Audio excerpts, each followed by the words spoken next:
So, multiplying by 5. So, ito daw ay tinatawag na the half and 0 rule. Ano daw yun? Kunyari, meron tayong 2, 4, 6, 8 times 5. Anong magiging sagot? I-half lang daw, di ba? So, pag hinap natin yung 2, 4, 6, 8.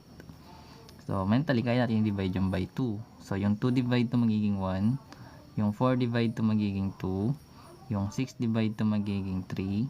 Yung 8 divide to magiging 4. Pero kapag even, yung last number natin, nag-add tayo ng 0.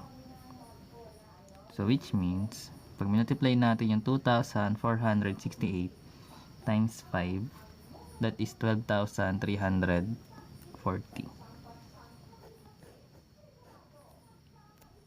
Next naman, let's say meron tayong 37 times 5. In 37 times 5, yung ginagawa naman guys kapag add, ang ginagawa natin muna siyang even. So, pwede natin tong i-rewrite as 36 times 5. So, which means, pag hinap natin yung 36 times 5 natin, that is ilan? That is 18, di ba? Pag hinap natin. May 18 siya. Then, magdadagdag tayo ng 0, tama? Tapos yung 5 na tinanggal natin, i-add natin doon. So, magiging 185. Or kung sa madaling salita, mag-add ka ng 5. Pagkatapos mo siya, i-even muna. I-even mo muna yung number. Then, dagdagan mo ng 0. Then, plus mo yung 5. Example. 48 times 5. Anong sagot? 240. So, sabi half, di ba? Dahil even naman yung given. So, pag hinap natin yung 48, 4 divide 2 is 2. Then, 8 divide 2 is 4. Pag even, magdadagdag ng 0. 240. So, ganun siya ginagawa. Next. 124 times 5. Ito naman.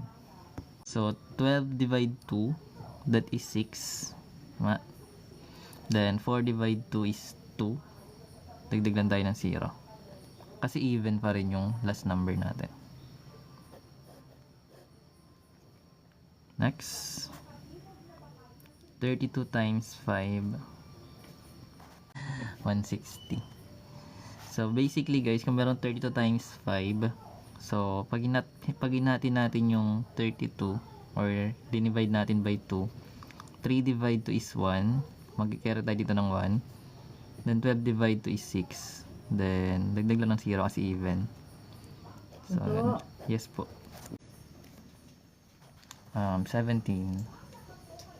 times 5.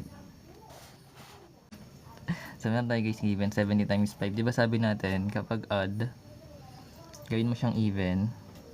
Then, times mo sa 5. Half mo yun. So, yung 16, pag inap, that is 80. 8, tapos dagdag ng 0. Then, yung 5, dagdag natin doon. Magiging 85. Next. Ito. 642 times 5. So, even. So, hatiin lang. So, 6 divide 2 is 3. 4 divide 2 is 2. Then, 2 divide 2 is 1. Then, dagdag lang 0. Yay! Marunong na tayo mag times 5 mentally.